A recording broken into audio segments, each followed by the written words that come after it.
1990 Mercedes 420 SEL with 67,000 miles. This car actually belongs to a friend of mine. His parents bought it new. Well, they still own it, but last few years, 5-6 years I believe, it has been sitting, it hasn't been driven, and it was in need of like a lot of attention. Overall, the car is not in bad shape, but it was having small issues here and there that needed definitely going through and addressing. And I did try to do as much as possible at this time.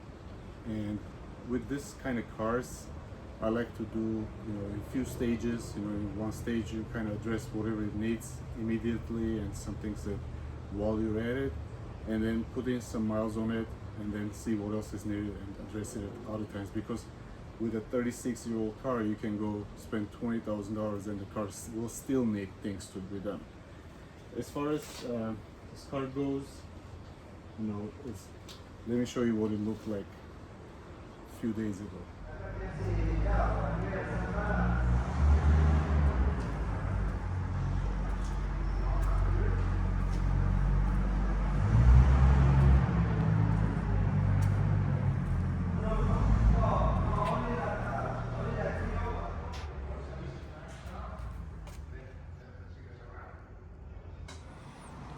Okay, so the car has been detailed. I took it to a good friend of mine and he detailed everything, polished it as much as possible. The paint is, I believe, is all original other than the bumpers. Looks like they were retouched.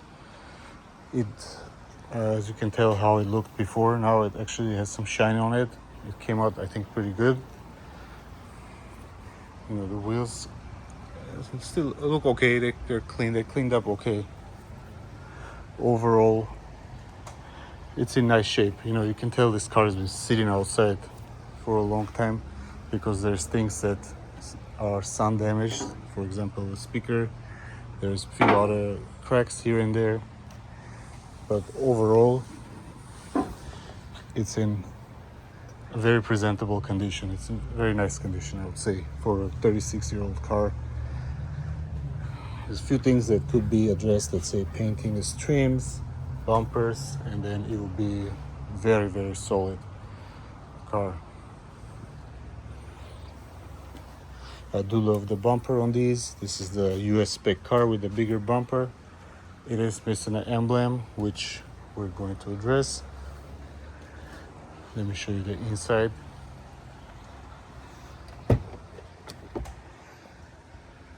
As you can tell, the inside cleaned up well as well. I believe this car had a dash cover all its life, as well as like a sheepskins or something like that on the seats. They are thankfully not here, but they did do a really good job protecting the leather on it, as it looks in really nice condition. Headliner is in very good condition as well.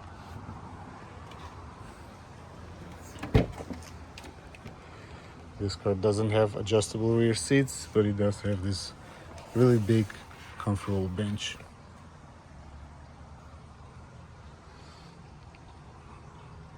It does drive like a big boat that it is. Actually, it has pretty decent power, as you saw in the acceleration videos.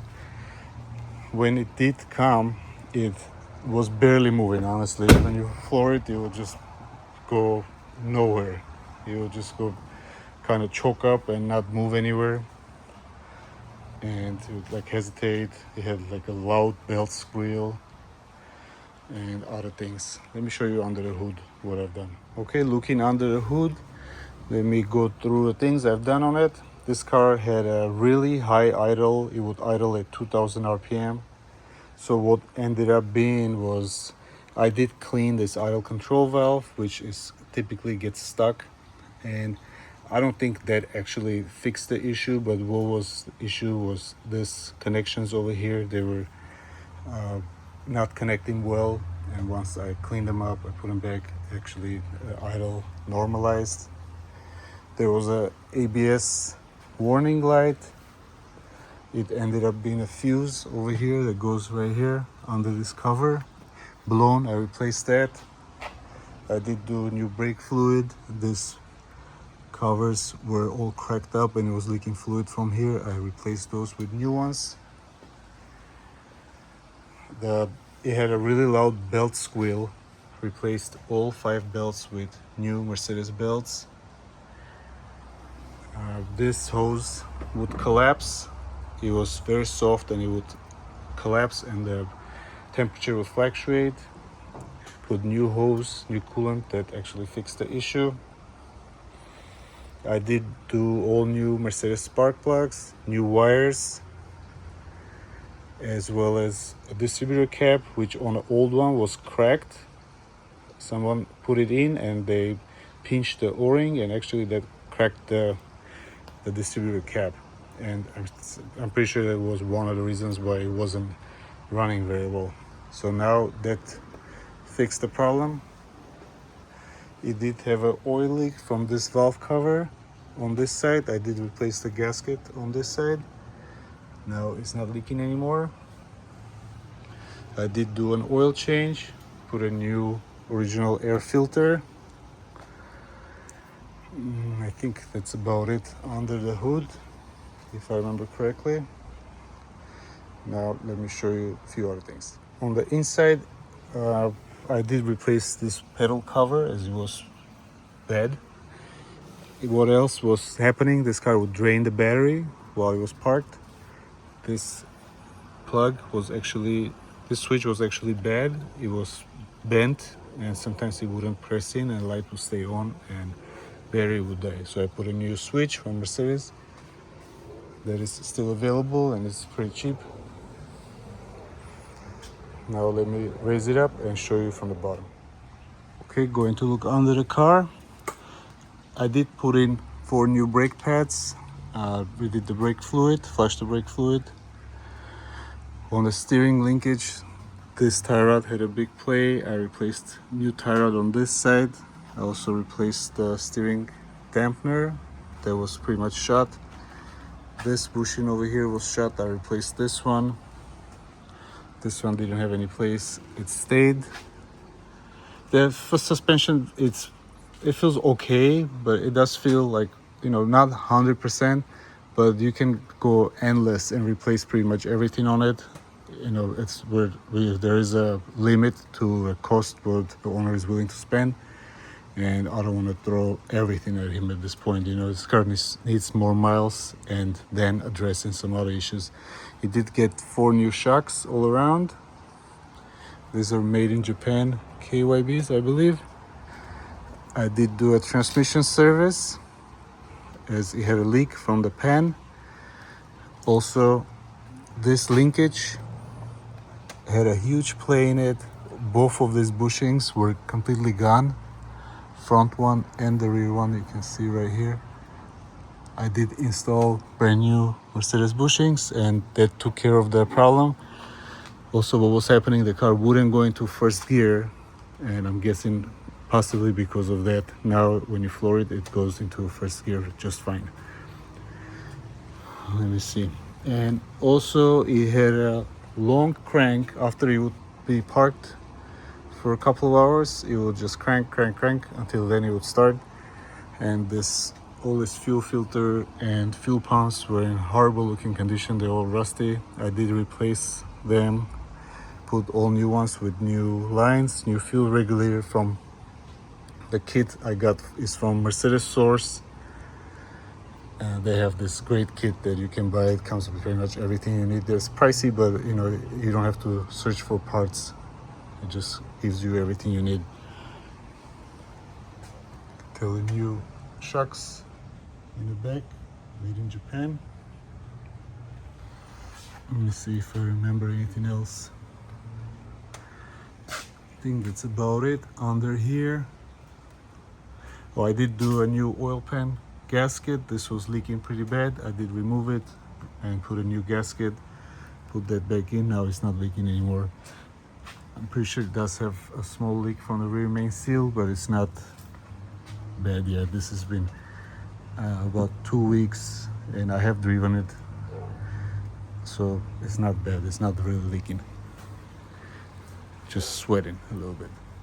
Okay, let me lower it and show you a few more things. Now every time it would rain or car would get washed, I guess, which it haven't got washed in a long time, a lot of water would get into the trunk, and this trunk seal was pretty much non-existent. It was just like flapping around, and it was very not doing anything on it. So I did replace this trunk seal. I cleaned up all the area. I put a new one. This trunk seal is actually really expensive. It's around $500 from Mercedes, but it is what it is. I guess you got to put it in or everything's getting wet. I did clean up in the trunk really well. It was pretty dirty. This is the cover for the dash, which is not on at the moment, which is good because the dash looks really nice. Also, there was another point where the water would get in the trunk. This grommet was completely cracked and pretty much half was gone. And this is also available from Mercedes. I put a new one in. You do have to remove the antenna to install it, but it's not a difficult job.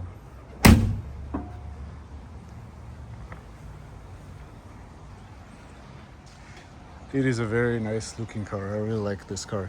A friend of mine used to have a 420 SEL 86 back in 2002, I think, until 2006, I would say. And so we used to ride in it all the time. So I'm very familiar with this car, how it's supposed to accelerate and, you know, go overall right. And this one was definitely doing none of it. But after addressing all the issues, this car now actually moves pretty good. You'd be surprised how good it picks up speed on the highway. Like, it's being 200 horsepower, but it does have pretty good torque, around 228. It picks up speed very, very well. Now, let's do what I've been wanting to do since I got this car over. Let me show you what I got. Now I'm going to surprise the owner with this. He doesn't know I'm getting this. He doesn't even know that I had the car detailed. So hopefully he's happy about that. This was definitely missing on this car, and definitely needs to go on it.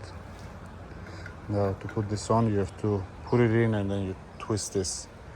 I'm going to open the hood and put it in. Okay, the emblem is on. It was kind of tricky to put in with one hand, so I had to put the camera down. And now it looks like a Mercedes. That's about it for this car. I did do a few other things on it. There was a SRS light. I cleaned the steering wheel contacts, and there was a few bulbs out, things like that, you know, small things. I'm pretty excited to see the owner's reaction. Actually, the owner, I went to school with him about 20 years ago. We went to respiratory school, and then we worked together for a couple of years. So I know the guy very well, and he is a very nice guy. So I'm very excited to see his reaction, to see how he likes the car. Anyway, I did enjoy working on it. It was did take me a couple of weeks to warm up to it, to get to it, because there were so many things that it needed to be done, and it was, you know, it was sitting the car such a long time, and I knew it was going to be just more and more things that needed to be done. But I'm glad I did, and it was a pretty rewarding experience to work on it, and I'm happy that he brought it.